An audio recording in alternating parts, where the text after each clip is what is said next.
Podemos hablar de eso, de las AFP.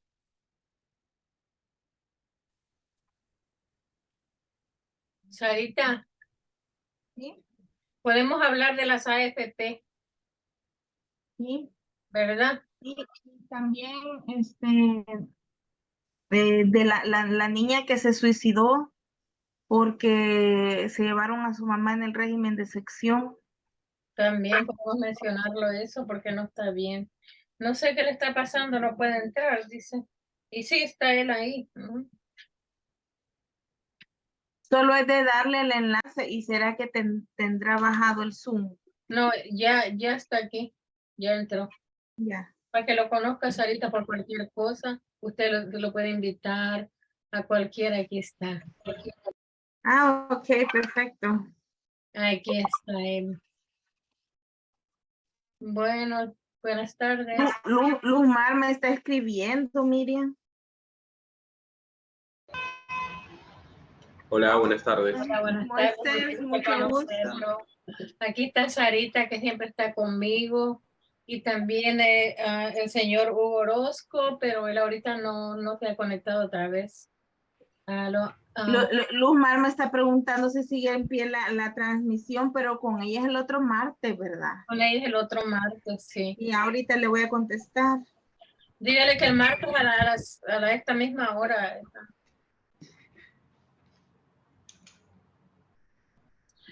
A Moisés, aquí le presento a un analista de la geopolítica que vive en Nueva York y él es de Guatemala. Buenas noches. ¿Qué tal? Buenas noches. Mucho gusto. Mucho gusto. Moisés Arauco. Un placer, Hugo Orozco. Entonces nos vamos para Facebook ahorita y Sí. ya sabes ya sabes con qué, ¿verdad? Lo que se hace, porque yo tengo que estar aquí lanzando esto. Sí, todo salió bien la segunda vez que entramos. Ay, sé que yo ayer pensaba que era hoy y también así me había confundido y ayer, pero sí, nos vemos el próximo martes, el Luzmar. Bueno, entonces nos vamos. Sí, ahorita está, ya, ahorita estoy tratando de irme para ahí.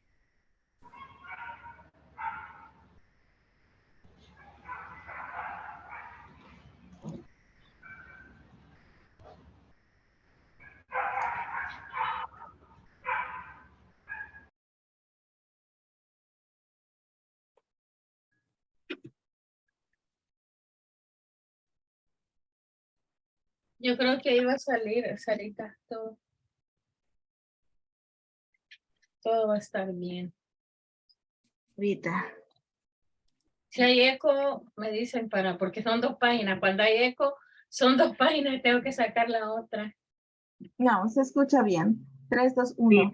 Hola, ¿cómo están? Y bienvenidos a su programa El Salvadoreños en la Red del Mundo. Ahora sí. Tenemos un programa súper especial. La vez pasada tuvimos al licenciado Hugo Orozco. Él estuvo hablándonos acerca de lo que está pasando en Perú. Nos quedó a medias y hemos recibido muchos mensajes porque querían saber más del tema. Así que pues se comprometió ese día y aquí está con nosotros. También tenemos a Moisés Arauco. Él es un reportero que nos estará también ilustrando acerca de eso, porque nosotros como salvadoreños no sabemos mucho, vemos lo que está en las redes, pero lo que está en las redes a veces es el refrito de lo que está pasando en realidad. Porque es lo que pasa con nosotros. Por ejemplo, muchas personas alrededor del mundo tienen un concepto diferente por lo ejemplo de lo del gobierno actual de Bukele y lo mencionan como un gobierno bueno y solo los que estamos aquí sabemos. Entonces es bueno saber de primera mano y con las personas que tenemos más cerca de la verdad. Entonces bienvenida Miriam, bienvenido Hugo y bienvenido Moisés. Y yo creo que vamos a empezar de un solo con las preguntas para que sea así más directo, pero ya que tenemos un invitado, pues yo quisiera que nos presentáramos para que la gente nos conozca. Algunos de nosotros ya nos conoce, pero para socializar mejor, porque este video va a llegar a muchas otras personas porque cada vez se hace más internacional. Así que voy a comenzar yo, después Miriam, las chicas primero, y después van los dos caballeros, Moisés y Hugo. Mi nombre es Sara Monroe y yo soy una defensora de derechos humanos en El Salvador. También estoy en el programa Salvadoreños en la Red por el Mundo, donde tratamos de llevar las noticias comprobadas y las noticias de primera mano. Miriam. Mi nombre es Miriam Reyes Warren, vivo en California, Estados Unidos. Trabajé toda mi vida como maestra de kinder y bueno, y ahorita pues estoy aquí con Sarita en este programa porque la gente nos ha pedido que nosotros abramos espacio para que vengan a contarnos las realidades que se vive en los pueblos. Y qué más que nosotros que podemos contarle al mundo lo que pasa. Y estoy agradecida con Moisés por estar aquí con nosotros y a Hugo Orozco. Diga Moisés. Hola, creo que no me... Sigue. Oh, ahora sí. Hola, hola. ¿Qué tal? Bueno, mi nombre es Moisés Araujo, soy comunicador, licenciado en Ciencias de la Comunicación. Durante mis ratos libres acostumbro bastante meterme en política, soy bastante muy detallista en los aspectos también comunicativos de nuestros políticos, incluso hasta de la propia prensa. Me gusta bastante analizarlo, ¿no? Personalmente me desempeño hoy en la carrera de marketing, pero también nunca dejo de lado la carrera de pila de la que egresé, ¿no? Es por eso que estoy aquí compartiendo con ustedes. Buenas noches, mi nombre es Hugo Orozco, soy periodista, soy analista político, mi área es la geopolítica internacional. Excelente. Voy a empezar con una pregunta. Yo he estado leyendo en las redes sociales que 2 días antes los altos mandos de las Fuerzas Armadas y la policía se reunieron en la Embajada de Estados Unidos y ahí dicen que redactaron el comunicado que leyó el presidente Pablo Castillo cuando él disolvió el Congreso. No sé si ustedes saben algo de eso o qué se puede saber de eso, porque es bien importante saberlo, porque es un golpe militar el que ha pasado y el mundo tiene que saber la realidad. ¿Quién está detrás de este golpe de Estado? Mira, en Perú lo que se conoce respecto a los detalles de lo que ha sucedido la mañana del 7 de diciembre es por la prensa y, digamos, atando cabos. No hay todavía una historia o una versión de parte del otro lado, del lado oficial, que sería del presidente Pedro Castillo. Todo lo que se dice es básicamente qué es lo que podría haber pasado. Bueno, se reunió, ahí pudo haber sucedido esto, con quiénes se reunió antes, ¿no? El que se reunió con la embajadora de Estados Unidos fue su flamante nuevo ministro de Defensa, Gustavo Bovío. Él semanas antes había tenido una entrevista en un medio local, televisivo, en el que salía muy defensor del gobierno. Incluso la gran frase que marcó la entrevista fue: yo tengo 70 años y en 70 años nunca he visto que el pueblo esté en el poder como ahora. Muchos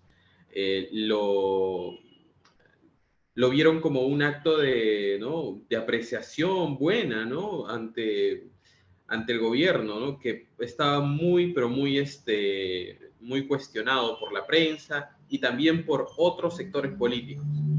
Entonces, tenemos de repente al principio al presidente Castillo rodeado de ministros políticos que son de carrera abogados, en su mayoría abogados, ¿no? Otros políticos también desde siempre, ¿no?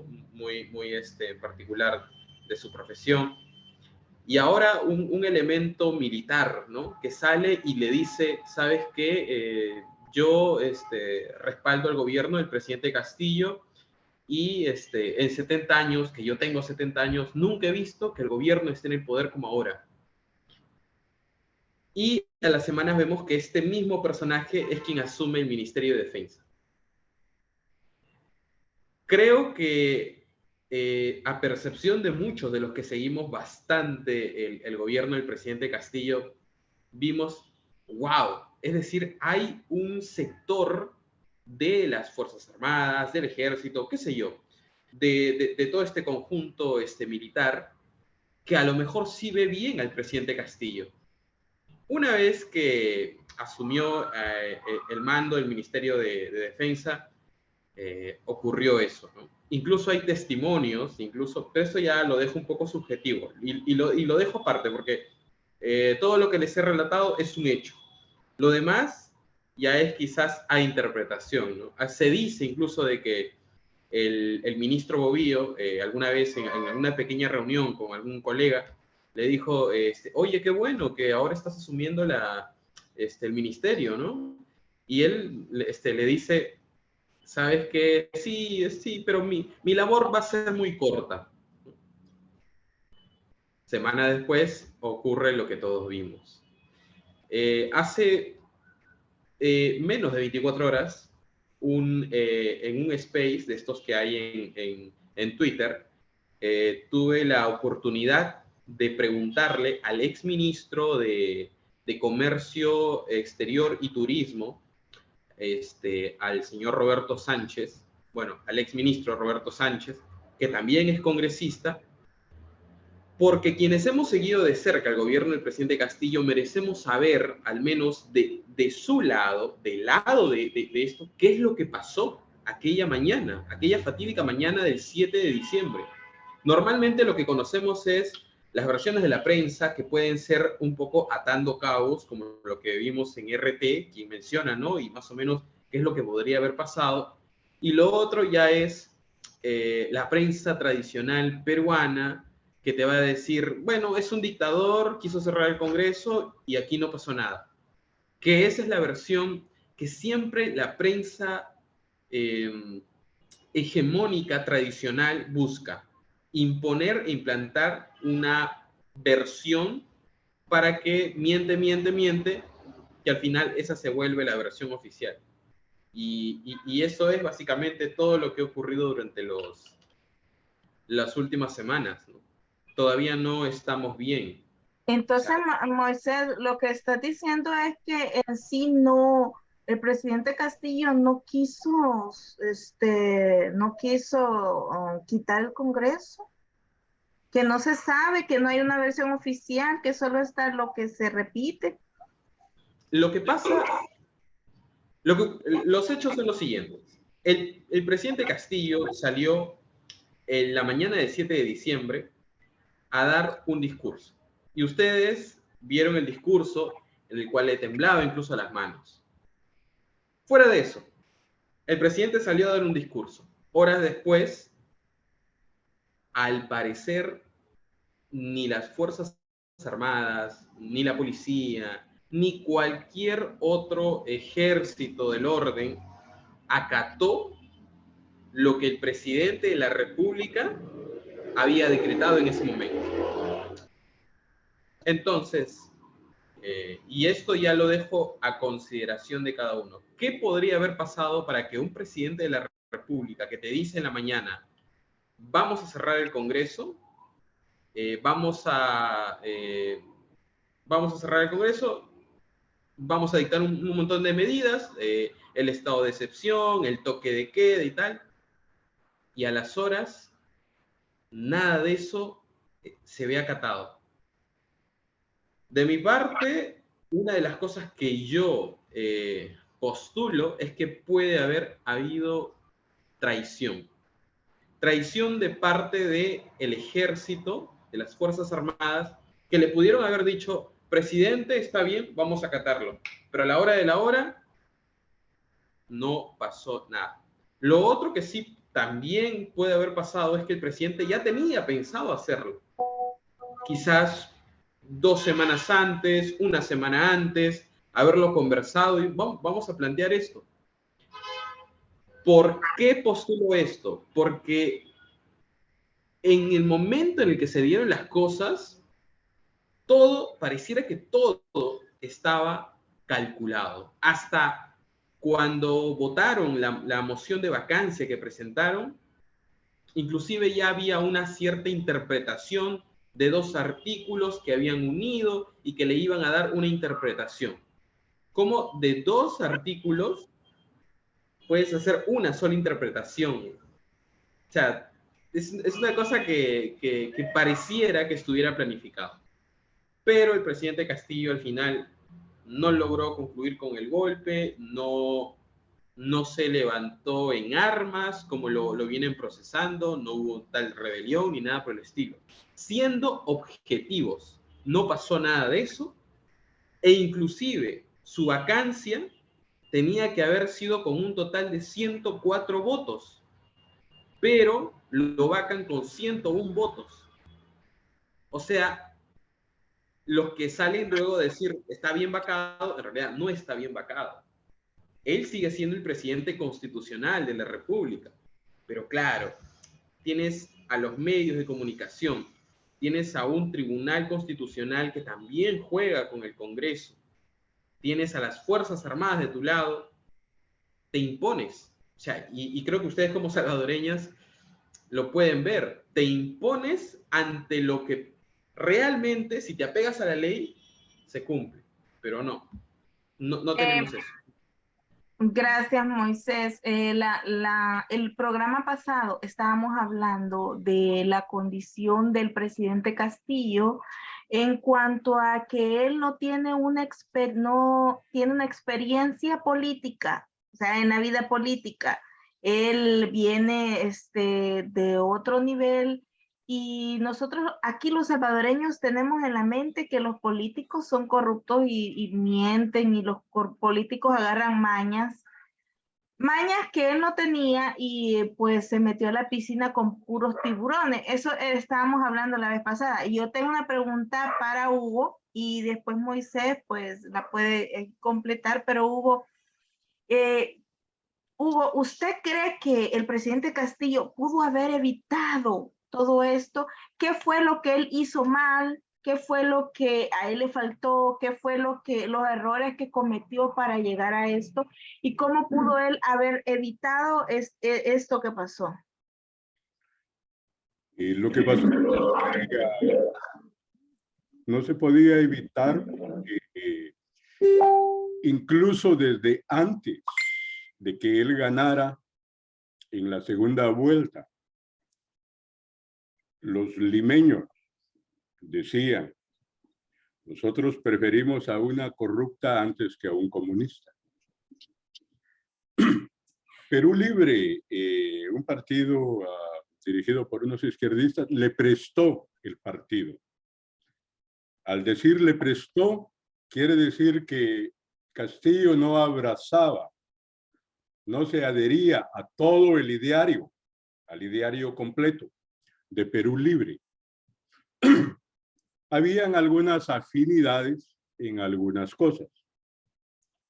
La señora la Yanine Áñez del Perú, la Dina Baluarte,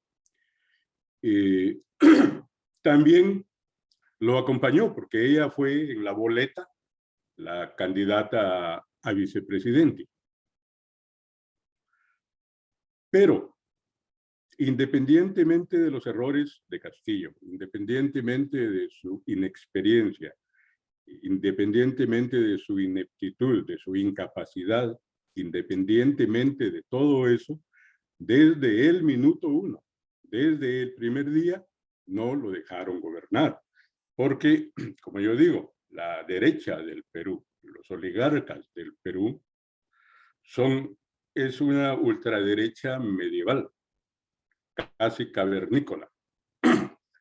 Ellos no van a permitir nunca ningún cambio sustancial, ningún cambio profundo, ningún cambio que venga a desafiar todos los privilegios de los que ellos han gozado por 200 años.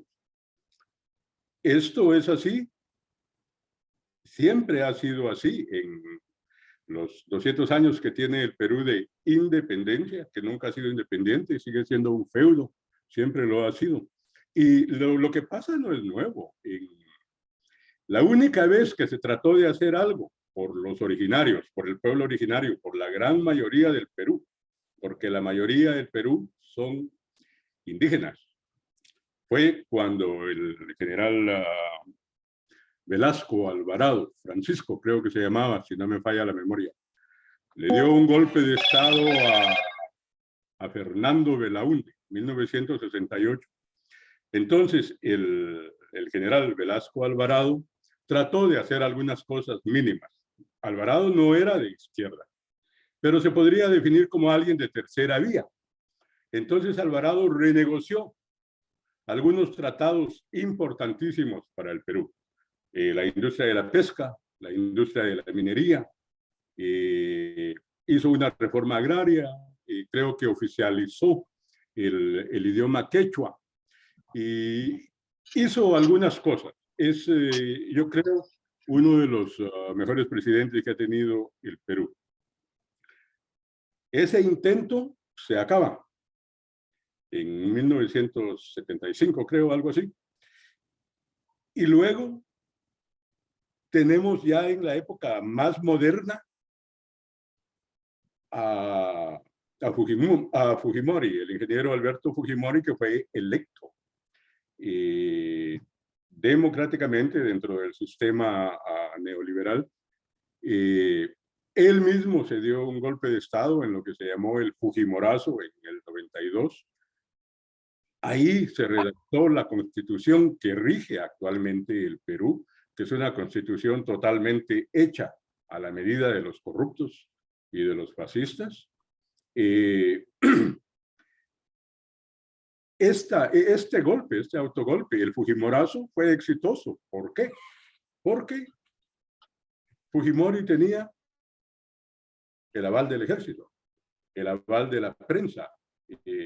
Ricardo Belmont le llama prensa mermelera. Quiere decir una prensa vendida totalmente. Estaban las Fuerzas Armadas, la prensa, la oligarquía y lo más importante, Estados Unidos. Porque Estados Unidos está metido en todo.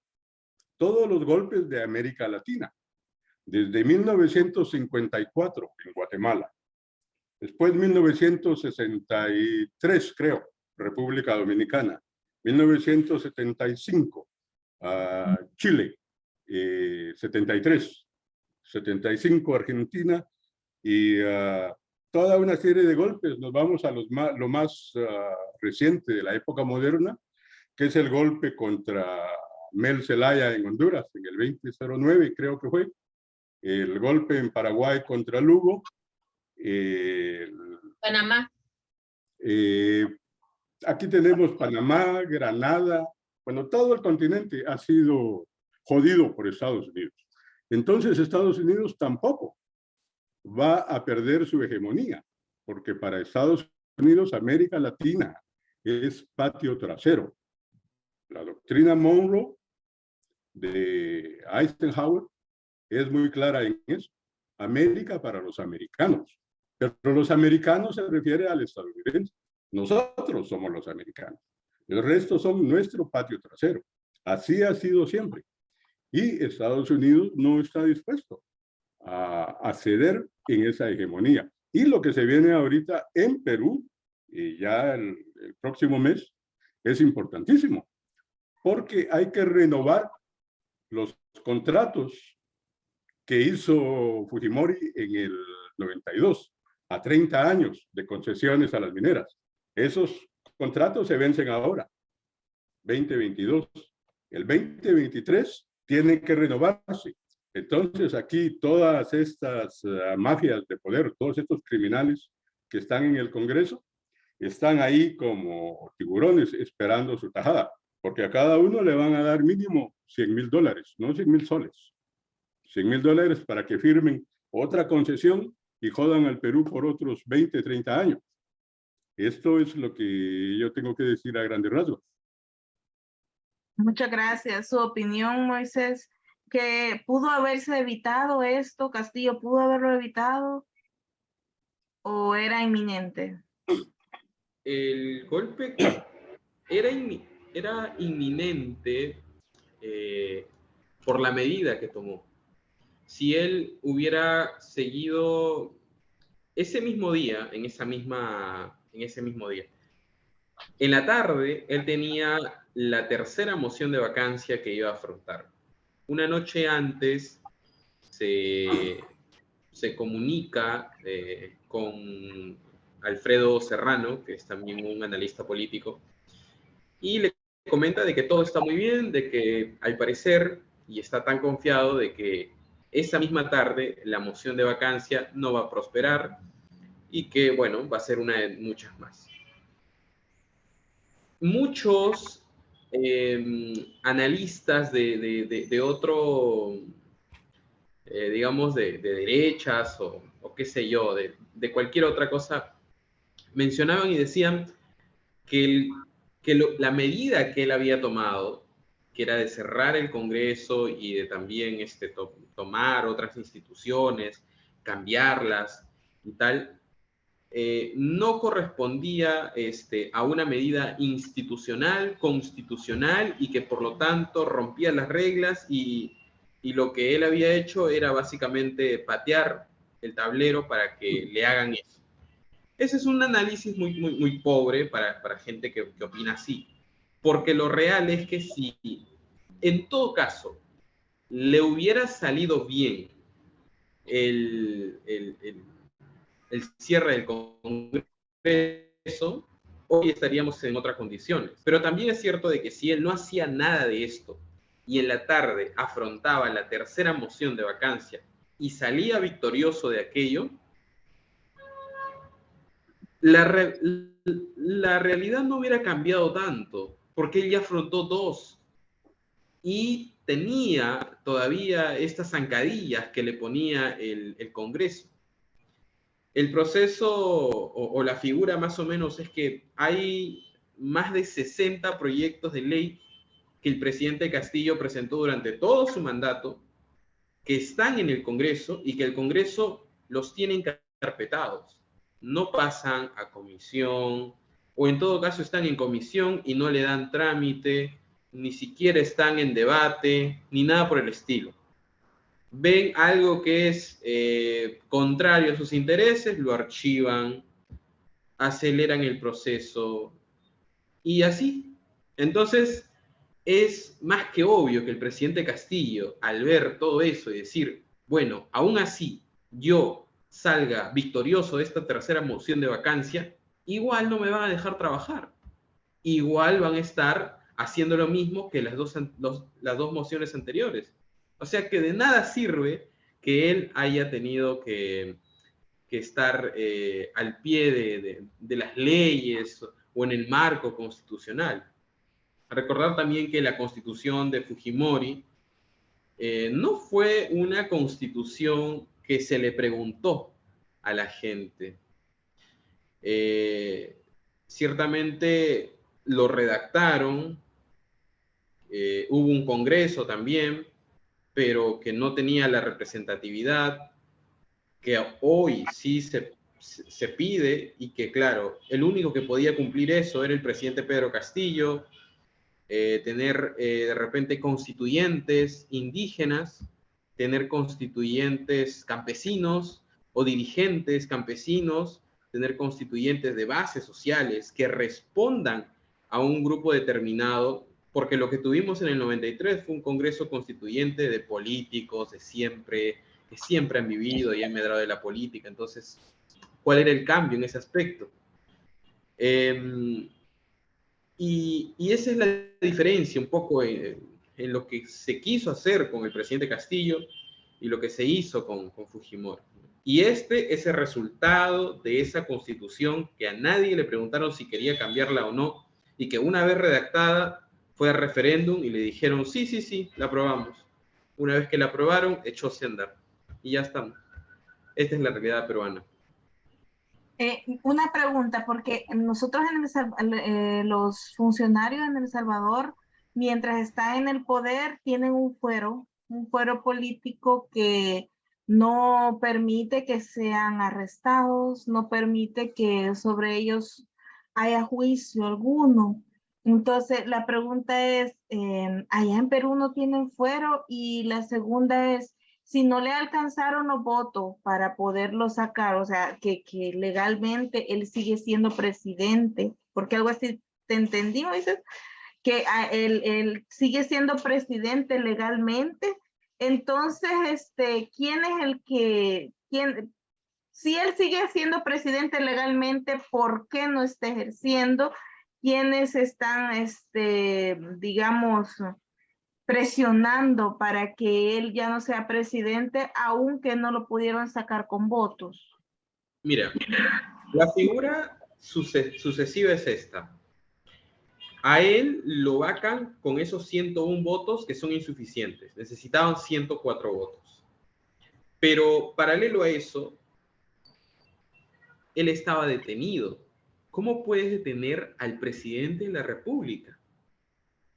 Entonces estamos viendo, o sea, esa es una clara muestra que te dice, si al propio presidente de la República lo han detenido, quiere decir de que ese hombre ha tenido el poder, pero en todo caso, en algún momento el plan ya estaba armado, detenerlo incluso con armas de largo alcance, junto a su familia, toda una operación, incluso hasta por dónde iba a transitar su vehículo.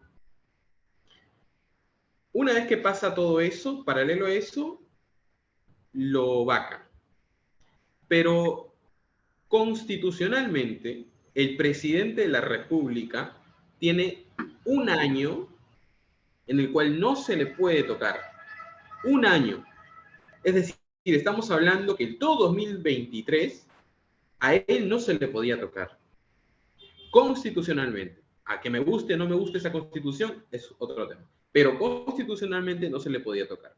¿Qué es lo que hace? Le levantan el fuero. Le levantan el fuero.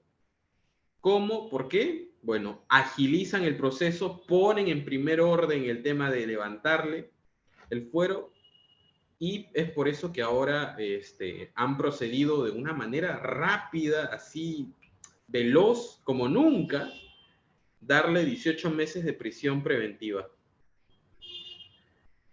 Lo que estamos viviendo es una dictadura, porque muchos de las personas que son entendidas en leyes, que se apegan bastante a la ley, mencionan y dicen, estamos ya no en un estado de derecho, que si bien hay calma, hay paz, y supuestamente hay instituciones, ¿no? Las leyes y tal, el juego político se antepone ante eso, y esto ya no es una democracia ni nada por el estilo. Si no, preguntémonos lo que le están haciendo a nuestros hermanos del sur, a nuestros hermanos que vienen a protestar. O sea, estamos en estado de emergencia. Hoy me pueden matar, pueden entrar ahora mismo a mi domicilio, en plena entrevista, y no pasa nada, porque estamos en un estado de emergencia. Y estamos básicamente en una dictadura, ¿no? En una dictadura perfecta, diría yo, en la cual tienen sus leyes para los que necesitan, tienen su tribunal constitucional para que interprete la Constitución, y por supuesto ellos se blindan con sus propias leyes. ¿Quién es? El Congreso. Hugo, ¿tienes algo que decir acerca de la manera en la que él ya no es tomado en cuenta como presidente, aun cuando no les alcanzó para sacarlo de ese cargo? Yo creo que en el contexto histórico del Perú, la justicia y la democracia nunca han existido. La justicia, como decía Eduardo Galeano, es una serpiente que solo muerde a los pies descalzos. O sea, se aplica para el pueblo, no aplica para la oligarquía. La oligarquía tiene libertad, el pueblo no, nunca la ha tenido. Quizás el único periodo medio democrático que ha tenido sería lo que yo mencionaba, ¿no? El periodo de general Velasco Alvarado. Pero no, el Perú no tiene ni justicia ni democracia. Y lo que hay ahora es una dictadura producto de un golpe de Estado.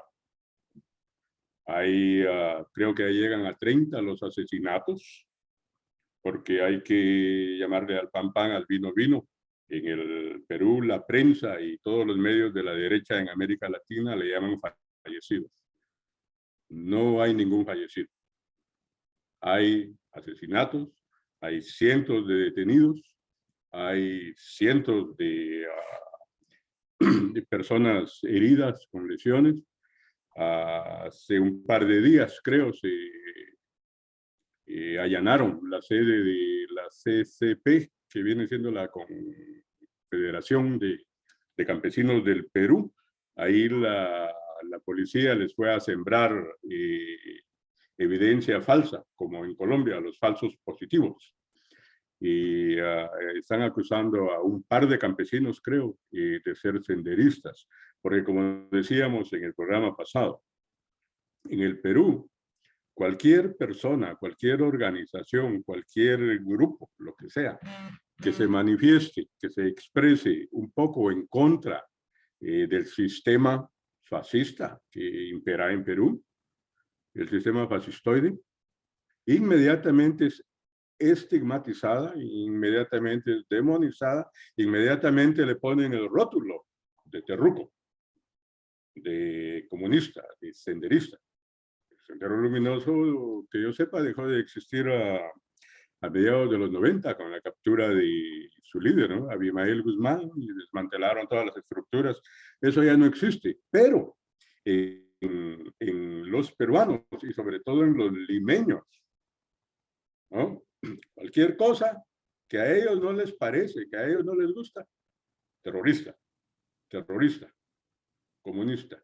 Eso es el Padre Nuestro del Perú.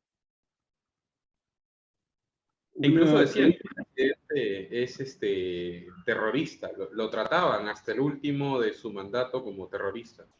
Quizás por eso explica la manía que la derecha le agarraba, incluso de comunista, porque el presidente no tuvo ningún tipo de políticas dirigidas hacia el comunismo ni nada por el estilo. Lo poco que ha podido gobernar ha sido básicamente...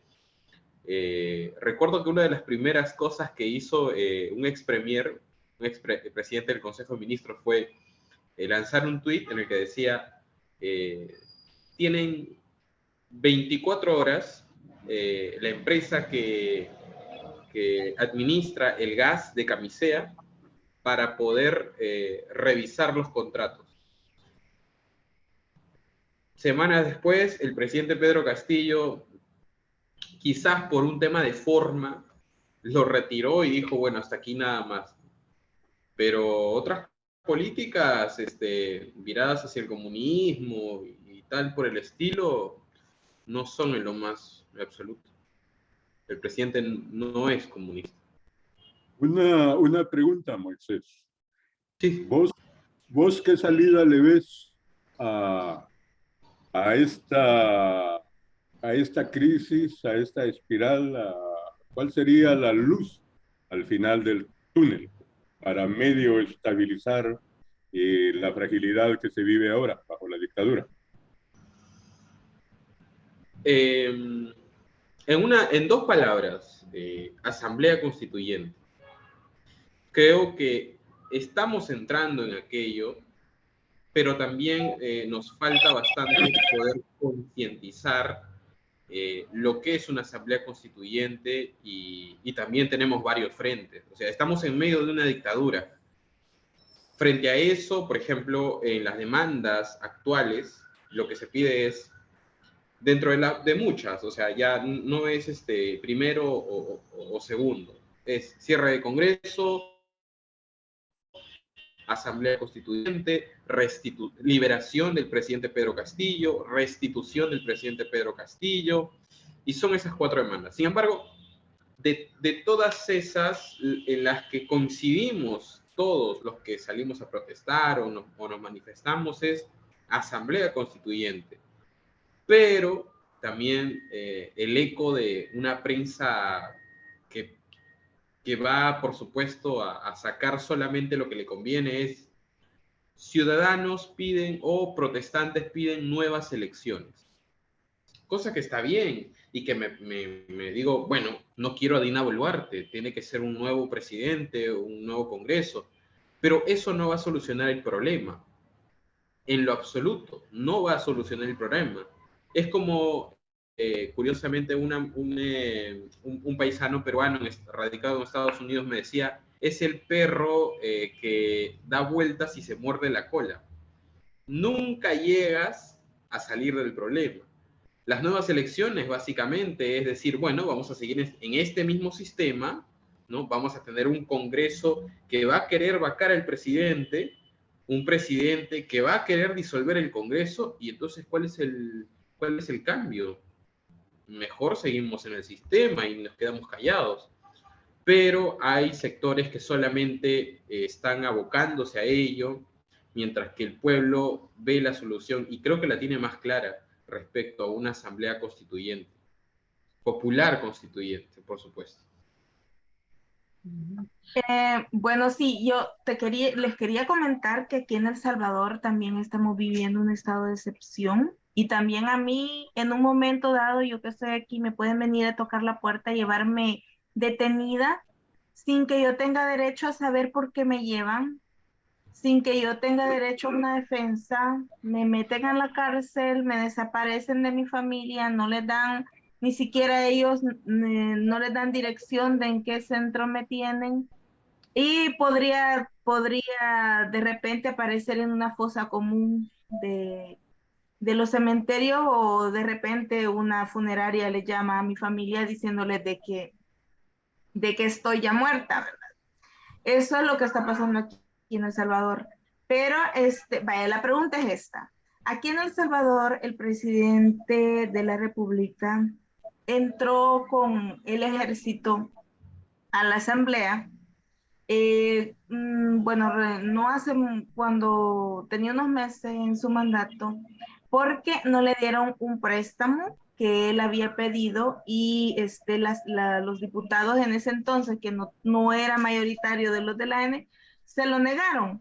Imagínense, pues, o sea, yo voy a hacer un préstamo al banco, no me lo dan y llego ahí con los fusiles, qué bonito, ¿verdad? Pero bueno, entonces se lo negaron, pero entonces él en el discurso que dio en la salida de ese día, dijo de que le daba 72 horas al Congreso de El Salvador, a la Asamblea Legislativa, 72 horas para que le aprobaran el préstamo, y si no le aprobaban el préstamo, pues él iba a llegar otra vez ahí con el ejército.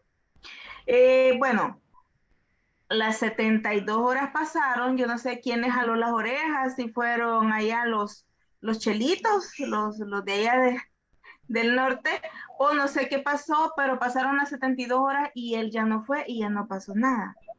Pero a él se le ha visto un apoyo incondicional del Congreso, se le ha visto un apoyo incondicional de los que tiene alrededor.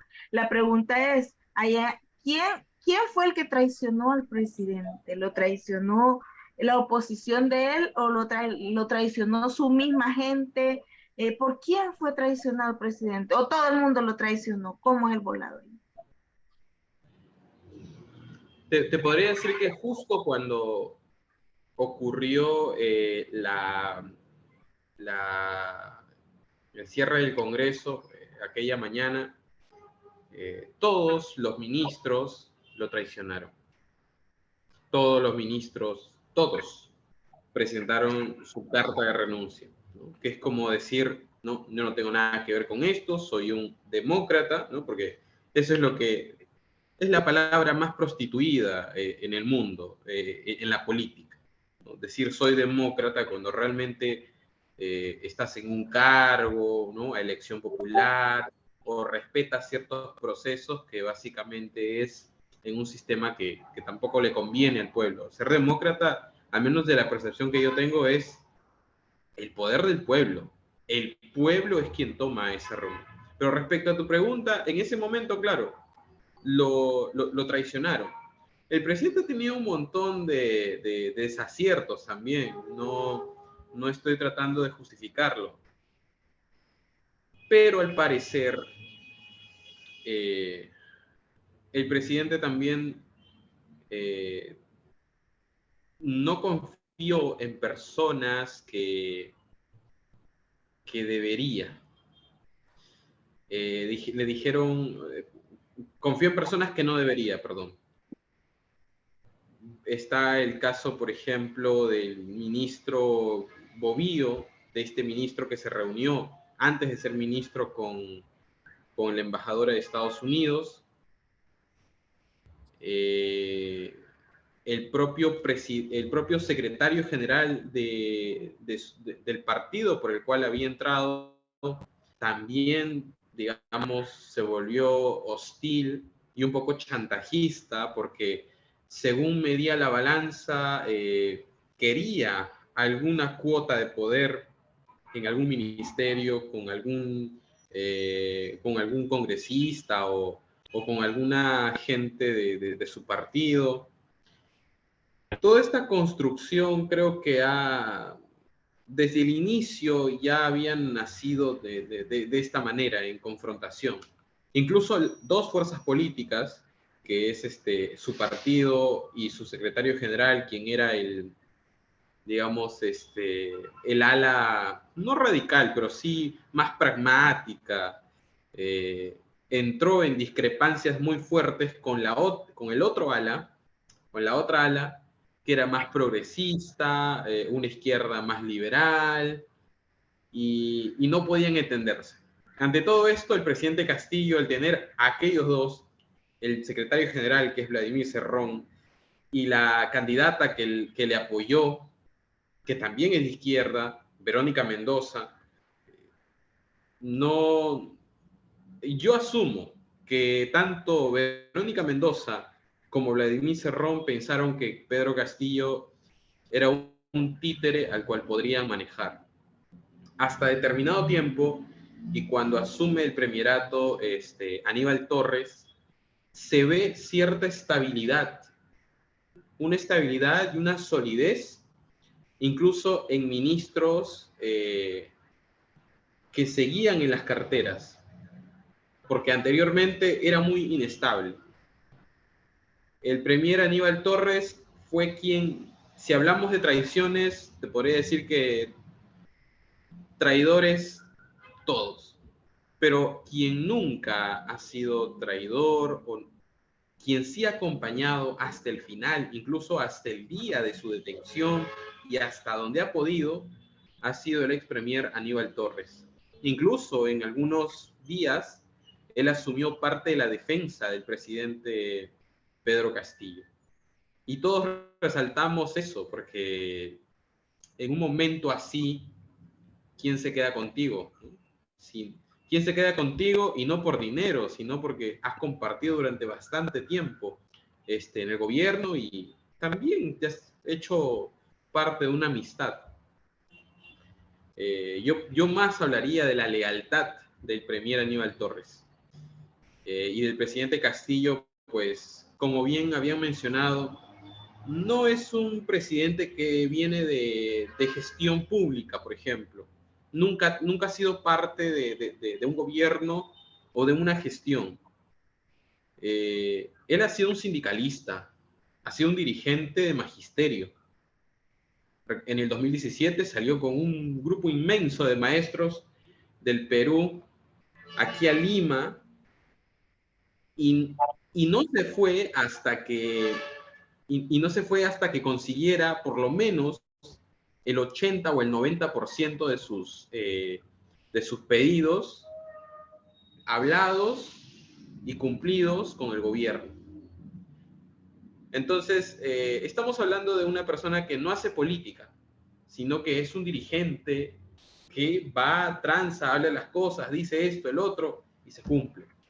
Creo que si como ejecutivo, como político, no lo ha sabido hacer bien, hoy, si estuviera liderando todo este movimiento en Perú, sería un gran líder y un líder nato. Pero, bueno, las condiciones las tenemos así, ¿no? Él está preso y va a afrontar una larga lista de delitos que también se le imputan, pero que no se le prueban, solamente son dichos, solamente son teorías, hipótesis, y es lo que le toca. Miriam, ¿qué opinas tú acerca de la situación que está atravesando Perú? ¿Qué opinas de lo que le ha pasado al presidente? Yo opino que lo traicionó la Fuerza Armada. Yo opino que lo traicionó hasta su partido político y todos los del gabinete. Él lo traicionaron, lo dejaron solo y hasta los abogados también lo han abandonado. Él está solo en la cárcel. Él sufrió una traición. Y yo creo que lo engañaron, le dijeron de que lo iban a acompañar y en las últimas horas lo abandonaron, lo traicionaron. Es lo que yo puedo decir de esta situación. Hugo, si tú tuvieras enfrente al presidente Castillo y pudieras darle un consejo, ¿qué consejo le darías? El consejo para él y para todo el mundo es: vos no podés confiar en nadie. En nadie. Porque sobre todo en política. Estás rodeado de serpientes, de víboras, de pirañas, de hienas, esperando el momento nada más para caerte, esperando el momento en que tropeces para hacer leña del árbol caído. Yo creo que lo que se intentó hacer, yo no sé si él fue o un grupo lo aconsejó, yo creo que tenía que haberse hecho hace un año y tenía que haberse hecho con el pueblo.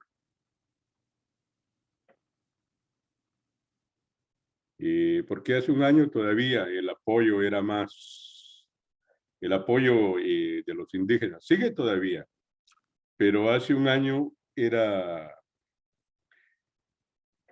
mayoritario, digamos, y ahora tiene un 60% de apoyo del sector indígena, y en esos momentos tendría el 80 y algo, casi 90. Entonces, esa era la jugada. Nunca se animó por alguna razón. Quizás pensó que dándole, como yo decía, concesiones y concesiones y concesiones a la derecha, quizás los iba a aplacar y quizás lo iban a dejar hacer algo. Pero no era así porque la derecha, como digo, desde antes de que él llegara, ya lo querían destituir. Y desde el día 1 le cayeron encima. Y él se iba, sí o sí. Si no se iba por la tercera destitución o por esta rebeldía de la que se le acusa, porque él no estaba acusado de corrupción, él estaba acusado de rebeldía, que es algo que él no hizo. Él lo que hizo fue leer unas hojas ahí, que no sé si él las escribió o alguien se las dio, pero eso es todo. Pero él tiene que pagar. En los últimos 6 años han habido 6 presidentes. Los otros 5 no están presos y nunca van a ir presos. Nunca van a ir presos porque son parte de la oligarquía. Son parte de este grupo de privilegio. Él no, él es chotano, él es indígena, él es cholo. Entonces tiene que pagar. La oligarquía tiene que enseñarle a los pueblos originarios del sur que nunca van a poder llegar, aunque ganen la presidencia, aunque ganen con votos, no los van a dejar, porque ese es un privilegio, gobernar es un privilegio que le corresponde única y exclusivamente a ellos. Esa es la calidad de seres de la derecha, de la ultraderecha, de la sociedad peruana. O sea, ahí no hay entrada por ninguna parte. Ellos son los que han dirigido históricamente y ellos son los que van a seguir dirigiendo. Yo no sé en qué va a terminar esto. Lo que sé es que la situación no puede seguir así indefinidamente. O sea, de aquí a 10 años, 15 años, 20 años, va a haber una gran explosión y una hecatombe que va a acabar con todo, violentamente.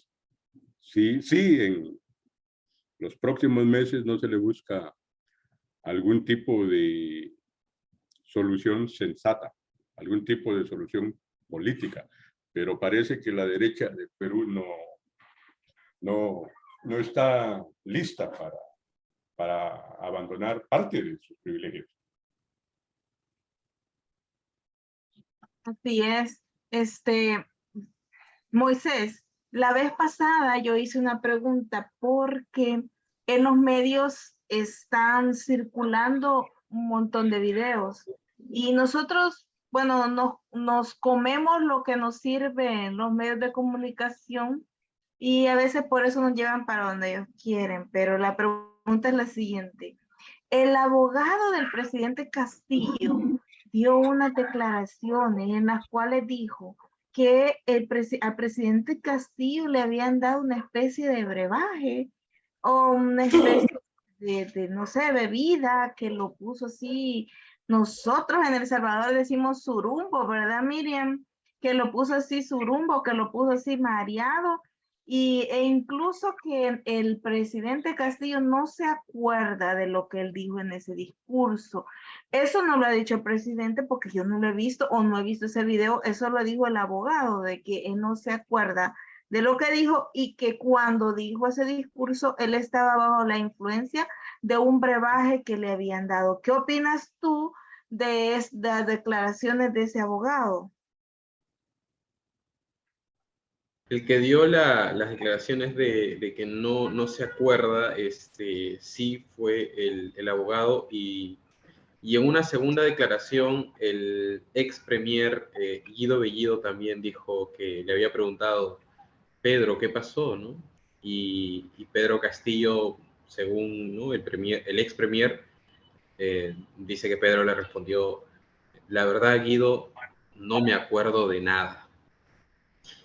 Hay muchas teorías, incluso que se barajan y que se dicen que le pudieron haber dado algo, y no solamente se dice de que le podrían haber dado algo ese día, por eso es de que él salió con las manos temblorosas a leer el discurso, sino que también se diría de que de repente hay una cámara y que lo amenazaron con una pistola, ¿no? En ese momento, y le dijeron, ahora ándate, porque tu familia va a morir, qué sé yo. Se dicen muchas cosas, pero el estado en el que él leyó el mensaje sí resulta bastante raro, porque el contexto en el que da un mensaje es en el... No se sabe todavía en qué despacho lo hace. Lo que sí se sabe es que no estaba preparado, no estaba previsto. Normalmente él, cuando da anuncios o mensajes a la nación, lo hace con un teleprompter. Si es en vivo o si es grabado, lo hace con un teleprompter, leyendo, ¿no? Y con una actitud o un semblante distinto, pero pareciera que ese cierre de Congreso lo hizo una hora antes, ¿no? Y algo ahí ha tenido que ver el ministro que se reunió con la embajadora de Estados Unidos. Y eso sí marca no solamente de, ya no llevar a la teoría de la conspiración, sino de que quizás este ministro le dio la seguridad de que las Fuerzas Armadas iban a actuar a como él había ordenado. Es como que yo te digo, Sara, tú me dices, encárgate de estos muchachos, y yo no te hago caso. Y al contrario, estos muchachos van y se rebelan contra ti. Entonces, ahí hay un cortafuegos que no estamos viendo. A este ministro, sin embargo, no lo han tocado. En todas las investigaciones o imputaciones, no hay ningún registro de que a él lo toquen. También nos resulta raro, ¿no? Como a otros ministros que sí han sido muy cercanos al presidente y que de repente no sabían de esta decisión, o el presidente decía, no lo voy a consultar mejor con nadie, solo va a ser entre este ministro y mis 2, 3 confidentes, y voy a poder gobernar con las Fuerzas Armadas. Pero todas esas preguntas, a quienes hemos seguido de cerca el gobierno del presidente Castillo, tuve la oportunidad, como les comenté, de preguntarle al exministro, y la respuesta del exministro fue, hermano, yo no sabía. O sea, si sus ministros no lo sabían realmente, quiere decir de que en todo caso esto se ocultó bastante de otros y solamente se trabajó, sí o sí se tuvo que haber trabajado con el ministro de Defensa. De otra manera, yo no creo que esto sea posible, porque nunca las Fuerzas Armadas le demostraron, si bien él era el gobernante, las Fuerzas Armadas, militares y demás nunca le mostraron respeto al presidente Castillo. Por el contrario, habían voladas de golpes de Estado, militares, pero nunca tuvo esa aprobación de estas formaciones militares. Nunca, ni en lo más mínimo. Y eso se puede mostrar en todas las acciones en las cuales, todas las actividades que él estaba con ellos. Pero hay una cosa que yo... Sí, pregunta. Sí, dime. Escuchándote, parece como que fuera un rompecabezas ese volado, porque en realidad hay muchas cosas que se quedan en el aire. A mí me llamó mucho la atención eso del brebaje, porque si él le ha dicho a alguien muy cercano que no se acuerda del discurso, hay algo ahí, hay una tela que cortar, pero hoy yo quisiera saber quién es Dina Boluarte, qué papel juega, y bueno, que dicen de que ella ha tomado también la batuta. ¿Qué papel juega en este rompecabezas? Ah, bueno, eso también es importante, porque esto se remonta desde, según la Constitución, el presidente tiene por ejemplo, son 2 cuestiones de confianza que el presidente debe de hacer para poder, a la segunda, si dispone, si es que lo quiere hacer, cerrar el Congreso. Bueno, la historia es la siguiente. El ex premier Aníbal Torres le manda una solicitud al presidente del Congreso y le dice, mira, yo me voy a presentar, no me acuerdo qué día, el día jueves, a la sesión del Pleno del Congreso, porque quiero que esta ley sobre referéndum de Asamblea Constituyente se apruebe, o en todo caso yo presento la cuestión de confianza. Cuando él manda esa solicitud, automáticamente, rápidamente, de lo que estaba encarpetada ese proyecto de ley, el Congreso en la Comisión de Constitución agarra el proyecto de ley, lo pone al estudio, lo debate y lo deja al archivo. Dice no al lugar. Entonces, al no haber proyecto de ley que no corresponde tampoco, tu solicitud o lo que vas a hacer se queda sin efecto. Bueno, eso pasa y en una segunda oportunidad el premier Aníbal Torres asiste a un pleno, hacen su presentación y dicen, hago cuestión de confianza porque quiero saber cómo va el otro proyecto de ley que deroga un proyecto de ley que nos permite solamente preguntar si es que el pueblo peruano quiere asamblea constituyente. O sea, un referéndum para saber si sí o si no. Que ni siquiera era vinculante. Es decir, que ni siquiera tenía repercusión para que se pueda establecer una asamblea constituyente, ni nada, pues simplemente buscaban saber si el pueblo peruano quería una asamblea constituyente, sí o no. Bueno, en esa oportunidad hicieron como 2-3 días de debates para que al final concluyeran y dijeran, bueno, ya lo hemos estudiado, entonces tu solicitud de cuestión de confianza también te la paso al archivo, porque la verdad es que después de lo que hemos visto y todo eso, no corresponde. Pero la interpretación del Ejecutivo, del presidente Castillo y del premier Aníbal Torres fue, me lo has archivado. Eso quiere decir de que la cuestión de confianza ha sido denegada. Entonces, has quemado una bala de plata. Una. Lo que corresponde es que quede una más. Y lo que pasa cuando ocurre eso es que todo el gabinete se va abajo y hay una recomposición. En ese caso, el presidente Castillo invita a la ex premier Betsy Chávez y le dice para que sea la presidenta del Consejo de Ministros. Ella acepta, organiza también su gabinete y en ese gabinete ya no participa Dina Boluarte, quien anteriormente se había desempeñado como ministra de Inclusión, de Desarrollo e Inclusión Social. Dina Boluarte la acompañó en todos los gabinetes, menos en la que asume Betsy Chávez. Algunos que han seguido de cerca todo esto dicen, no, ella ya no aceptó ser ministra porque no se llevaba bien con la ministra Betsy. Entonces ella no podría ser subordinada a una ministra con la cual no se lleva bien.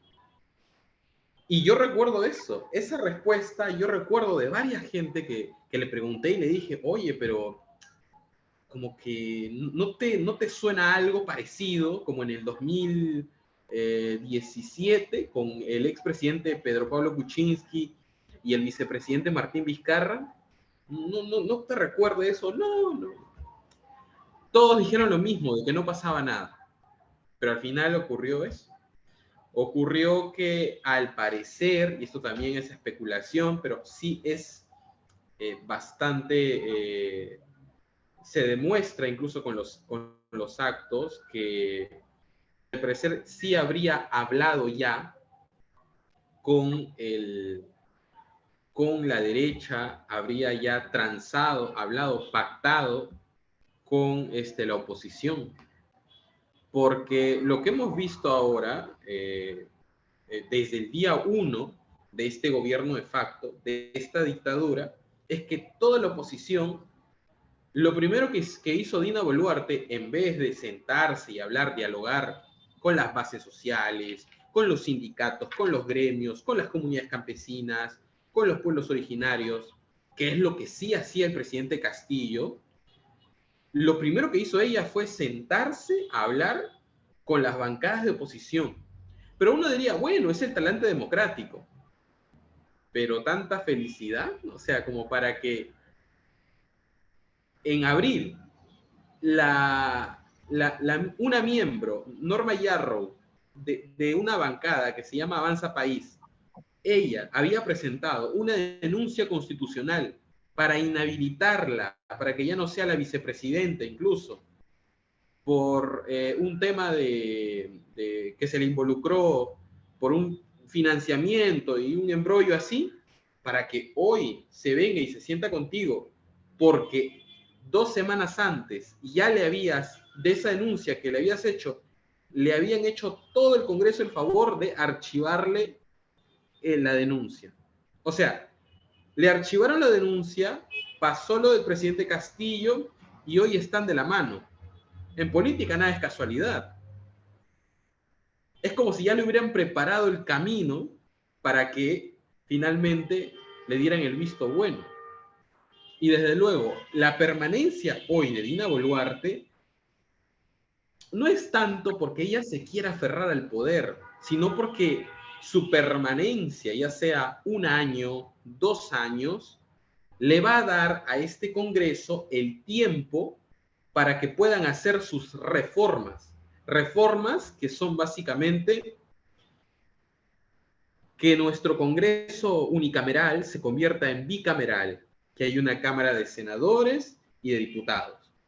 Que yo he conversado con muchos especialistas y que dicen, ok, está bien, es el mejor Congreso, un Congreso bicameral, pero un momentito, la legitimidad es que nosotros habíamos votado en el año 2018 un referéndum en el que se nos preguntó si queríamos un Congreso bicameral o no.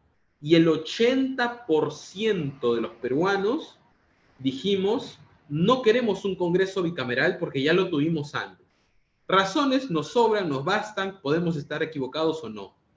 Pero hay un referéndum ya hecho en el que negamos cualquier posibilidad, nosotros, los ciudadanos, de cualquier eventual Congreso bicameral. Pues ellos quieren, el Congreso quiere instalar un Congreso bicameral en el país con posibilidad a reelección.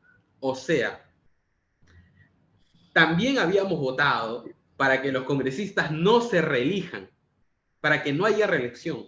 El que hoy es congresista a una siguiente legislatura no puede ser otra vez congresista. En estas reformas, el Congreso bicameral le permite que ellos puedan, los de ahora o los de antes, puedan postular otra vez. Entonces es terrible porque es lo que no queremos, es lo que hemos votado, pero la permanencia de Dina Boluarte básicamente es que cambien 50 artículos de una podrida constitución para seguirla siendo vigente, maniquear todo esto y que se sigan religiendo como ellos quieren. Y no solo eso, sino también hace algunas horas, inclusive hay rumores de que están negociando y dicen, ok, nosotros queremos hasta el 2024, los congresistas dicen, nosotros queremos hasta el 2024 porque todo este tiempo nos va a dar tiempo para las reformas. O sea, Dina Boluarte no es más que un pararrayos. Para no irte contra el Congreso, te vas contra Dina Boluarte. Pero bueno, es el acuerdo que supongo habrán hecho. Y están diciendo, nosotros, está bien, nosotros queremos en el 24, el pueblo quiere en el 2023. Pero ¿cuál es la ventaja de nosotros, los congresistas? Que haya reelección y el Congreso bicameral. Que se acelere absolutamente todos los procesos. Y no solo eso, nos quedamos felices con eso, sino que también queremos cambios y reestructuración de las entidades que velan por el voto, ya sea el Jurado Nacional de Elecciones, que es quien organiza, de la Oficina Nacional de Procesos Electorales, que es quien cuenta los votos y se encarga de toda la logística, y del Jurado Especial Electoral, que es en este caso quien ve detalles que no están bien. Es como una pequeña contraloría de las elecciones, ¿no? Dice, mira, acá hay tanto porcentaje, bueno, vamos a corregir, vamos a verificar, etc. Quieren, y esto yo lo venía diciendo con algunos compañeros de hace tiempo, la permanencia del presidente Pedro Castillo nos asegura, si no es un cambio, poder sostener lo que hemos logrado hasta ahora, que es la independencia de los poderes, que haya el verdadero equilibrio, porque lo que hoy van a hacer es copar todas las instituciones, irse inclusive hasta contra la RENIE, que es el registro de todos los peruanos, nuestro DNI, y toda la información que puedan conseguir, porque estamos básicamente en una dictadura. Quieren hacer lo que les convenga, no solamente para quedarse, sino para reelegirse, blindarse, y todo lo peor que estoy seguro que ustedes salvadoreñas nos deben de entender con lo que está ocurriendo en el Perú. Y esperemos que no ocurra, ¿no? Lo que lastimosamente le está ocurriendo a El Salvador, porque hoy lo que está pasando en el mundo es que ya no necesitas tener estados como los de Venezuela. No necesitas tener países como los de... La apariencia puede ser, sí, pero como los de Nayib Bukele, que tienen este rostro de sí, somos un Estado de Derecho, aquí tenemos nuestras instituciones, aquí está el Tribunal Constitucional, aquí está el Congreso, ustedes son independientes. Eso es solamente la pantalla, porque realmente lo que hay detrás es que entre ellos coordinan, entre ellos transan, cosa que hoy se ve más evidente, si es que antes no era así. Así es. Miriam, ¿tienes alguna pregunta aquí para Hugo y para Moisés? Oh, sí, yo le quería preguntar a Hugo si sabe algo que el embajador de México en Perú pues ya no lo quieren ahí, le dicen que tiene que irse y le dan 72 horas. Al embajador mexicano Sí. le dieron 72 horas. Sí, a Dina Boluarte, yo creo. No he escuchado eso. Escuché que el Congreso le aconsejaba a Dina que rompiera relaciones con México, con Colombia, con Bolivia y con Argentina, por haber firmado un documento donde apoyan a Castillo. Pero no tengo noticias, quizás Moisés tenga noticias. Yo no tengo noticias de que hayan sacado al embajador de México. Sé que lo llamaron a consultas, pero hasta ahí. Sí, el Congreso había recomendado que se rompa relaciones con todos los países. Básicamente es romper relaciones con un bloque importante comercial. O sea, ellos que son la derecha, que tendría que pensar en el dinero, que tendría que pensar en el desarrollo, nos van a aislar de un bloque importante que se va a formar en Latinoamérica. Me parece loco y a la vez me parece muy ignorante, que por supuesto siempre han actuado de esta manera. Otra cosa es que la familia del presidente Pedro Castillo, tanto su esposa y sus dos hijos, su hijo mayor, disculpen, hay un pequeño temblor. Cuidado. No, está bien, estamos bien, ya pasó. Su hijo, que recién tiene 18 años, y su menor hija, el presidente AMLO dijo de que ya estaban en la Embajada de México. Yo creo que esto tiene truco, es básicamente, no sé si sea posible que la familia del presidente Castillo viaje con el embajador o en todo caso con su comitiva. Pero lo que quieren es ir incluso por la esposa del presidente, que también le tienen unas ganas de poder encerrarla y de borrarla del mapa. Es básicamente eso. Esa noticia recién ha llegado ahora y recién la estoy como también procesando. Pero para mí es como un pequeño truco. Es dejarle sin piso al asilo que ella había pedido. Lo que no sé es si es que ella, por ejemplo, el embajador de México se va a su país y no sé si es que el embajador vaya a llevarla, ¿no? A ella y a sus hijos. ¿Qué tal porque aquí se habla también de que hay un prejuicio contra el presidente Castillo por ser de origen humilde. Yo conozco personalmente, he tenido amigos peruanos. Su comida es deliciosa, por cierto. Pero voy a poner un ejemplo. En El Salvador, el presidente actual tiene una obsesión por tratar de ponerle nombres en inglés a todo, porque aquí teníamos una playa que se llama el Tunco. Él le puso Bitcoin City, ¿verdad? Para el tiempo de pandemia, cuando se hacían grupos familiares así para que no, se hacían grupos para, vamos a estar solo reunidos 10, él decía cluster, los cluster y todo. Él, por ejemplo, a las ruedas que han puesto en la libertad, como le han puesto, Miriam, pero también tiene un nombre en inglés, ¿verdad? No lo he escuchado. Lo único que sé es que la playa ahora se llama Sur City. Ah, sí, Soul City. Y que él iba a ser una ciudad Bitcoin y que él iba a poner Bitcoin City. Él a todo le pone nombre americano en las calles donde hay ventas ambulantes, ha sacado a toda la gente de las ventas ambulantes, a todo. Entonces, como que él quiere como internacionalizar.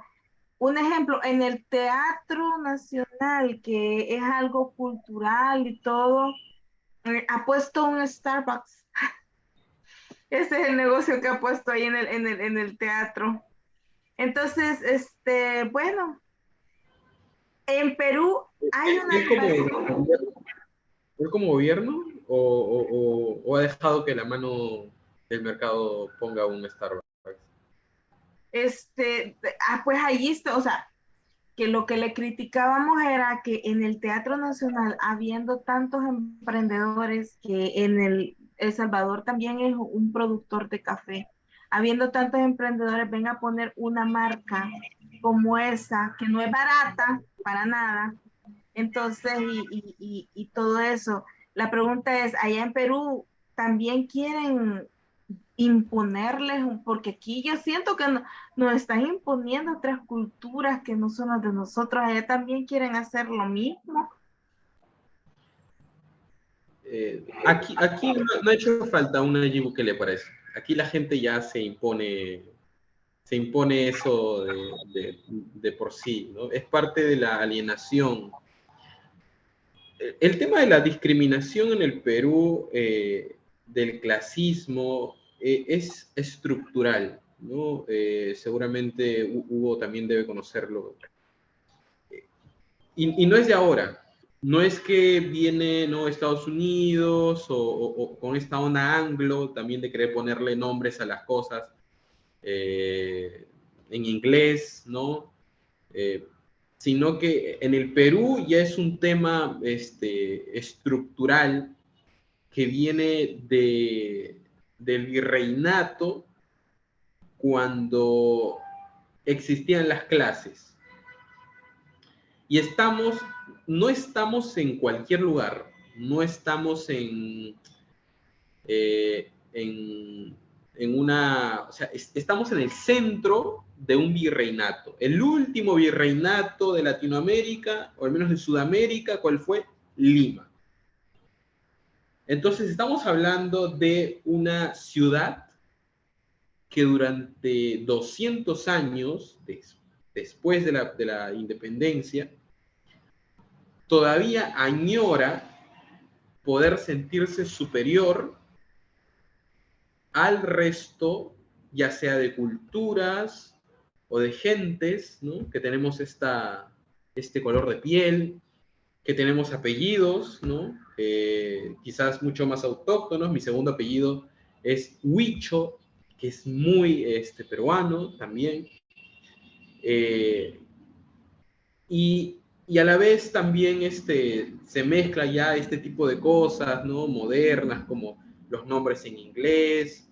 Se mezcla el tema de sentirte superior porque a lo mejor tienes algún accesorio, ¿no?, que es parte ya del neoliberalismo, de esta modernidad, pero que en el Perú calza muy bien, al menos en Lima calza muy bien. Hoy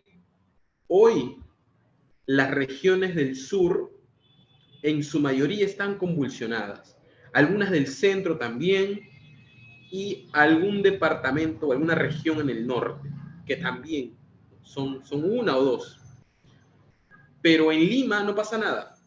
Se pueden morir 20, 30, 40, 50. Aquí no pasa nada. Porque viven indiferentes a lo que pase en el resto del país. Lastimosamente. Tienen a sus medios de comunicación que cuando quieren les creen, cuando les conviene les creen, cuando despotrican contra el presidente Castillo le creen absolutamente, cuando despotrican con sus candidatos, no, es prensa vendida, prensa mermelera, como le dicen, que es como la prensa chayotera en México.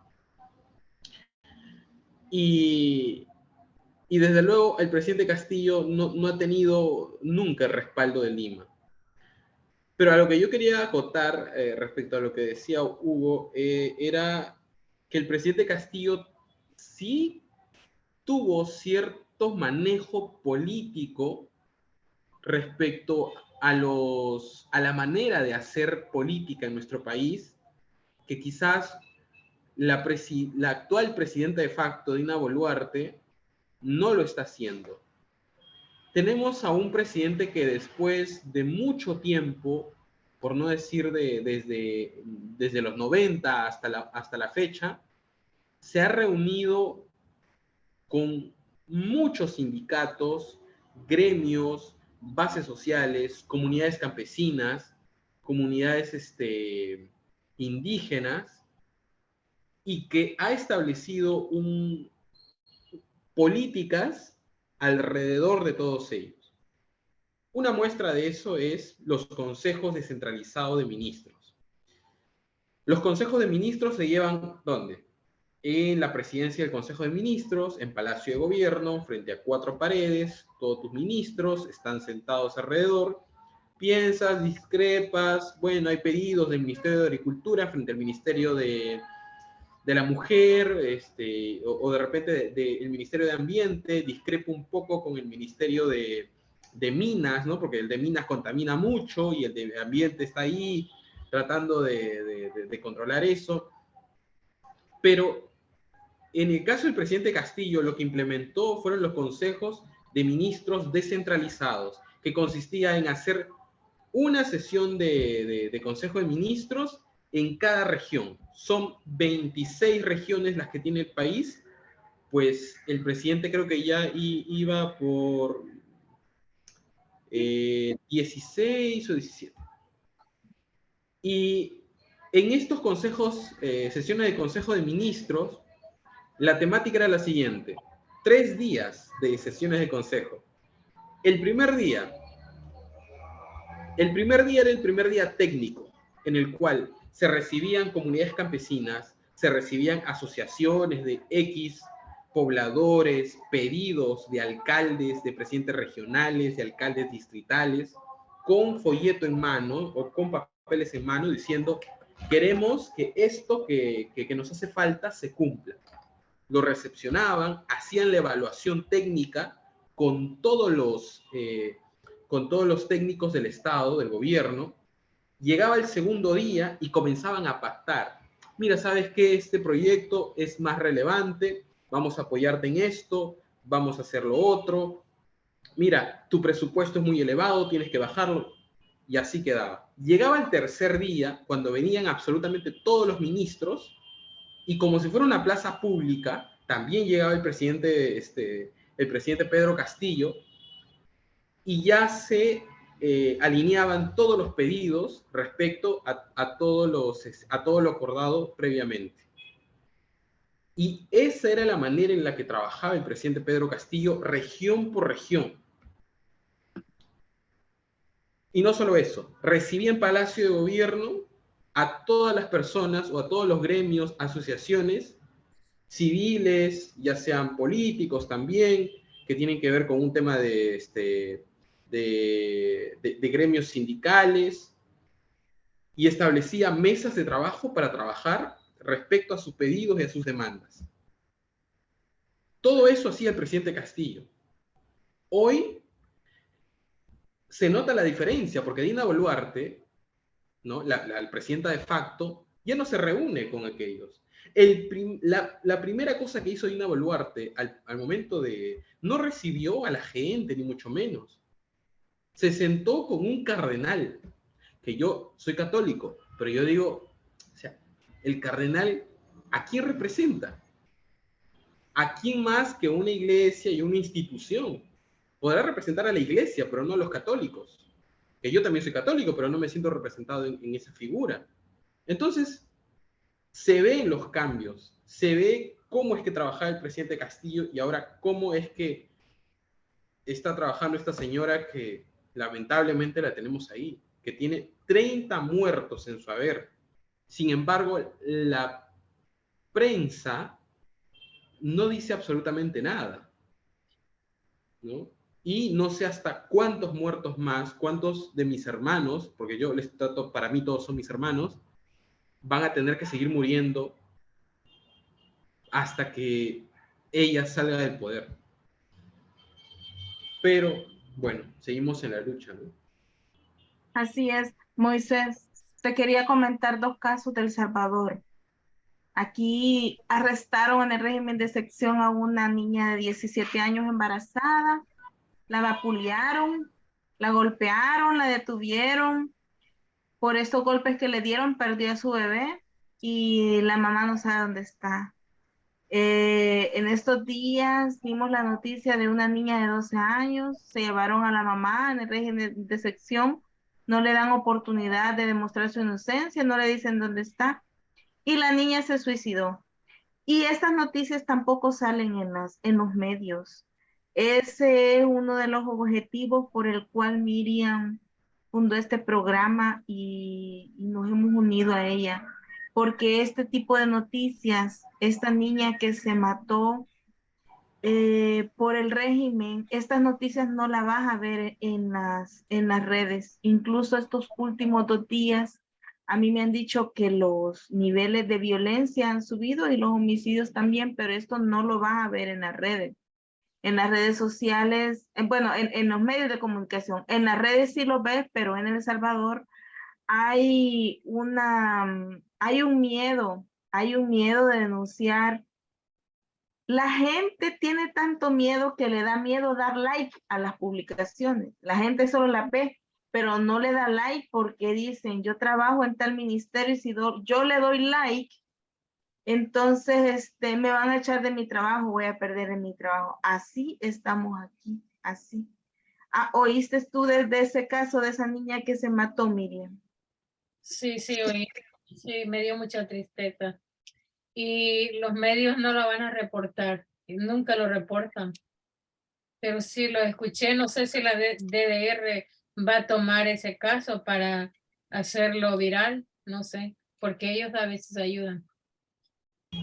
A mí me lo mandaron, pero la manera en que ellos lo publicaron, porque publicaron una foto de la niña, y acuérdense que aquí hay una legislación en El Salvador que cuando se trata de menores de edad no puede mostrar el rostro de la menor, por eso no les compartí la información, pero sí estoy preparando algo para ponerlo, porque la verdad es que qué lamentable, y lo lamentable es que los medios se presten para hacer esta ley mordaza con el mismo pueblo. Entonces, ¿qué podemos hacer nosotros como ciudadanos? Hugo, qué pueden hacer los peruanos como ciudadanos? ¿Qué podemos hacer nosotros como salvadoreños? Porque en El Salvador dicen el artículo de la insurrección, pero ¿y cómo se hace la insurrección? Yo desde mi casa, ¿qué puedo hacer? Yo creo que podemos hacer muchas cosas. Una de ellas es informarnos, educarnos, analizar la información. Estos medios independientes, ¿no? Así como nosotros, donde ponemos las cosas en contexto, donde se analizan, ¿no? La prensa tira información sin análisis, sin contexto, sin nada, simplemente tira basura, por eso se llama prensa basura. Mira, si estos 30 asesinados en Perú hubiesen sido asesinados en Cuba, en Nicaragua, en Venezuela, te aseguro que las 24 horas estaría alrededor del mundo, toda América Latina y Europa. Ahí está, las víctimas del comunismo, asesinados por el régimen castrochavista, asesinados por el régimen castrista. Estuvieran los exiliados de Miami pidiendo una invasión de Estados Unidos a Cuba. Vayan a liberar a ese pueblo que está siendo masacrado por luchar por la democracia. Pero como es en Perú, como es uno de sus títeres, entonces todo el mundo en un silencio total o sacando todo de contexto, diciendo Castillo era corrupto, Castillo cometió este delito, quiso erigirse en dictador, quiso erigirse en tirano. Eso es lo que oímos. Lo que tenemos que hacer nosotros es seguir con nuestro trabajo, seguir informando en todos los medios que se pueda, combatiendo contra esos medios gigantescos, ¿no? Porque ellos tienen dinero. En el Perú creo que son 4 o 5 familias las dueñas de todos los medios que desinforman. Nada, eso y la protesta de cualquier forma. Hasta se puede protestar en la casa. En Honduras se hacía, cuando la gente estaba tratando de sacar a Juan Orlando Hernández, los famosos cacerolazos. Todo el mundo en su casa con la cacerola. Ponían por WhatsApp y todo, se ponían de acuerdo en el horario, ¿no? A las 11 de la noche. Toda Tegucigalpa, todo San Pedro Sula, todo. Protestando de esa manera, ¿no? Y seguir para adelante, simplemente porque no podemos quedarnos callados ante estas atrocidades, ¿no? Estos son crímenes de Estado, son crímenes de lesa humanidad. Y esta Yanina Áñez del Perú, la DINA, tiene que ser, más tarde o más temprano, tiene que ser juzgada por eso, por crímenes de lesa humanidad. Moisés, la vez pasada hablábamos acerca de que el presidente Castillo no es que hubiera coqueteado, sino que se decía de que él había cedido a varias peticiones de sus opositores para llevar la fiesta en paz y que este fue uno de los errores que él cometió. ¿Es cierto o no es cierto eso que se dice? Tendría que decirme a qué cosa ha cedido el presidente Castillo. Ciertamente el mismo hecho que hoy esté en la situación en la que está, que le hayan dado un golpe, quiere decir de que no ha cedido a nada. Lo que puede haber ocurrido es que el presidente tuvo errores, pecados, al creer que el Congreso siempre estaba dispuesto que el Congreso iba a dialogar en algún momento con él. No sé, que iba a tener de repente algún pequeño espacio para poder echar a andar su plan de gobierno, su proyecto político, incluso sin ayuda del Congreso. Pero también hay un factor importante, es que sí puedes gobernar sin el Congreso, o sea, lo puedes hacer, pero para eso necesitas un fuerte respaldo popular, es decir, de la gente. ¿Y cómo se construye eso? Lo hemos visto anteriormente con el expresidente Martín Vizcarra, que sí tuvo un respaldo popular, pero no era un respaldo popular articulado, como los que vemos, por ejemplo, los proyectos que apoyan el presidente Luis Arce en Bolivia. No tenemos un grupo así articulado. En el Perú, el presidente Castillo, durante todos esos viajes, en todos los consejos de ministros descentralizados, básicamente creo que esa era la intención, el recibir a todas las organizaciones sociales de base. Era la intención del presidente Castillo, tener el respaldo popular, pero articulado, gente organizada. Y lo producto de ello es básicamente lo que hoy hay una organización que se llama la Asamblea de los Pueblos, que fue un intento del presidente Castillo de poder articular muchos sectores, sindicatos, gremios, bases sociales en uno solo, que se llame la Asamblea de los Pueblos. Pero es un proyecto que quedó ahí también, ¿no? Por todo esto que ha acontecido.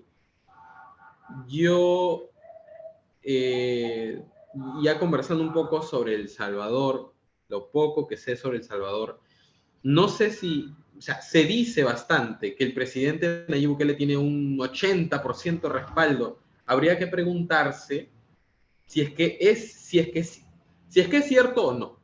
Si es cierto, habría que preguntarse si ese respaldo es espontáneo o es articulado.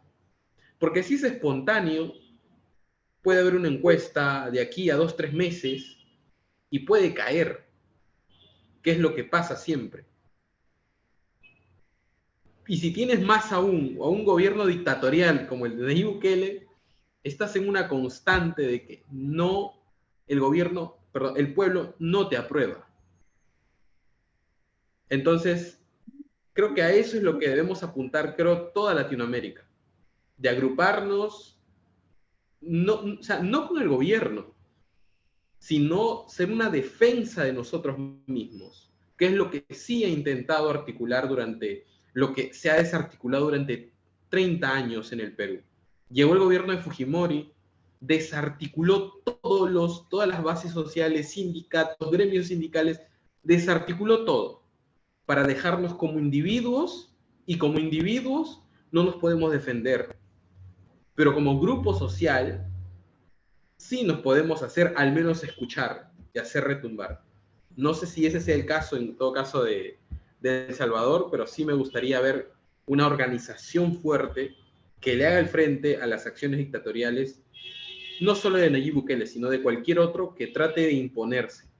Felizmente, después de toda esta masacre que está teniendo con nuestro pueblo, Dina Boluarte, creo que nuestros pueblos se están dando cuenta y están dándose cuenta de que agrupándonos, de que estando más conectados, unidos, cohesionados en un solo discurso y tendiendo puentes entre nosotros mismos, no entre la derecha ni con la izquierda, sino entre nosotros mismos, podemos lograr cosas importantes. Pero ese es un camino todavía que nos queda bastante por recorrer, al menos en Perú.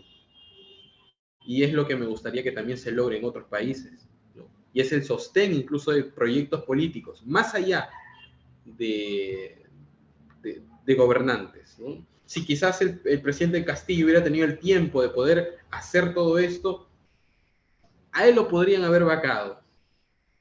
Pero hay un pueblo que dice, bueno, Dina Boluarte, ahora tú estás en el poder, nosotros vamos a hacer que tú cumplas el proyecto político. ¿No lo quieres hacer? Chao. Pero lamentablemente estamos así. No tenemos el apoyo del 100% tampoco de la población, porque hay mucha gente indiferente, que no le importa, que no le interesa. Bueno, ya pasará, ¿no? Y esa es una de las taras en las sociedades. Sí, bueno, aquí en El Salvador lo que pasa es lo siguiente. Hay una casa encuestadora que se llama Mitofsky, que, ¿verdad, Miriam? Que está en el mismo gobierno, o sea, la casa encuestadora, que dice que el 80%. Nosotras iniciamos un proyecto de una encuesta así, un formato de Google Form.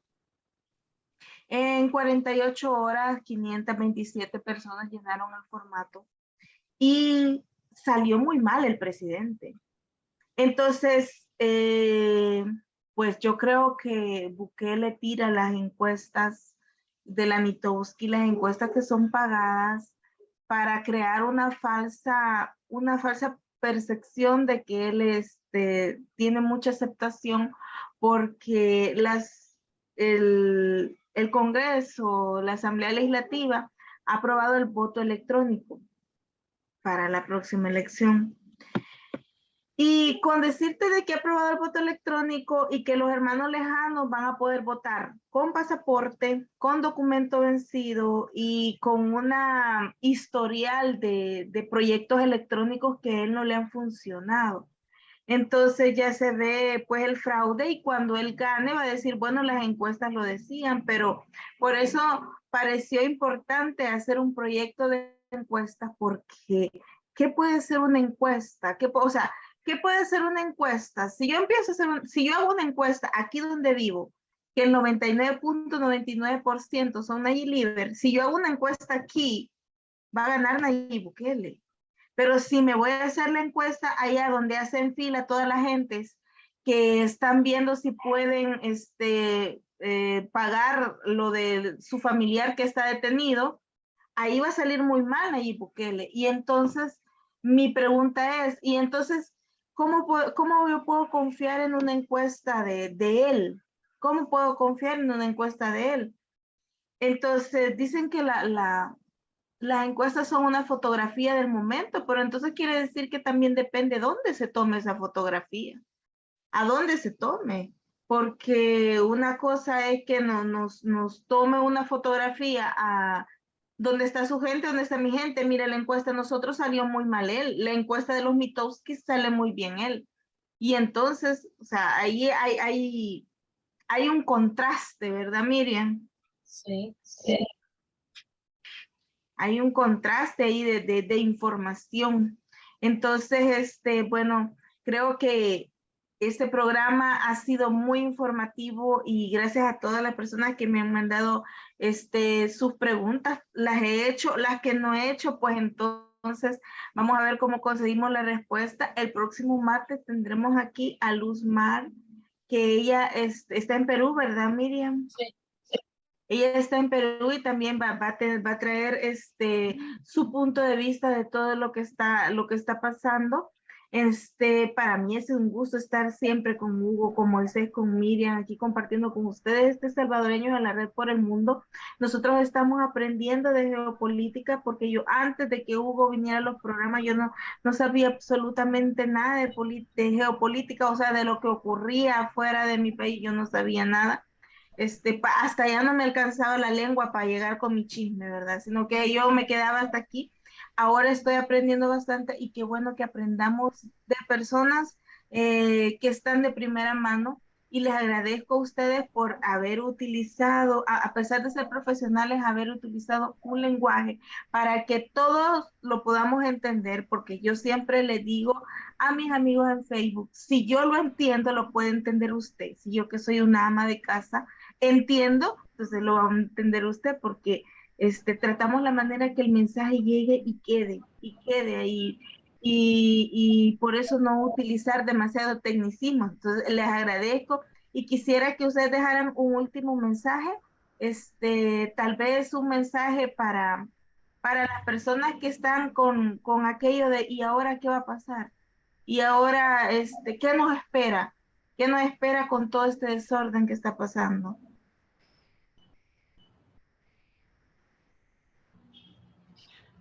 Bueno, de mi parte, el desorden se acaba con la renuncia de la dictadora Dina Boluarte, pero visto de que ella no va a renunciar, ella tiene un papel que cumplir, ¿no? Y ese papel se lo han encargado hasta que sus jefes, hasta que el Congreso le diga hasta aquí nada más, ¿no? Y ya hicimos lo que tuvimos que hacer, en visto de que eso va a demorar la crisis se va a agudizar mucho más. No veo una salida tan próxima si es que esta señora sigue en el poder. Pero hay una ventaja de que la crisis ya está alcanzando a otras regiones donde se veían totalmente indiferentes a lo que está pasando. Lima todavía sigue siendo uno de esos lugares que odiaba a Pedro Castillo, y por lo tanto, al ya no estar en el poder, están tranquilos y no pasa nada. No sé si es que si es que tengamos un país de aquí a una semana. Se dice mucho, pero lo más importante es que no sigan muriendo más hermanos peruanos. Creo que eso es lo más importante y lo que me corresponde como humano, ¿no? Como una persona que también siente, y que desde aquí les digo, hace unos días yo perdí un familiar en medio de estas protestas en el sur. Lo tomo también con entereza y como que es una responsabilidad de los que somos o de los que estamos siendo actores en este país llamado Perú, en que debemos ser consecuentes y no echar la cabeza. Es el mensaje que les quiero dar a ustedes también, a El Salvador, y que sigan adelante, ¿no? A pesar de todo. Gracias. Hugo, ¿qué mensaje dejaría?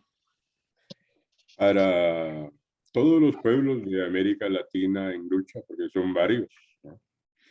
Y Argentina, hace 4 semanas, 6 semanas, algo así, trataron de matar a la vicepresidenta, y la economía está totalmente estrangulada por el Fondo Monetario Internacional. En México la ultraderecha no está nada contenta, y se reunieron hace como 4 semanas precisamente en México, toda la ultraderecha internacional, ¿no? de España, de América Latina, precisamente para planificar.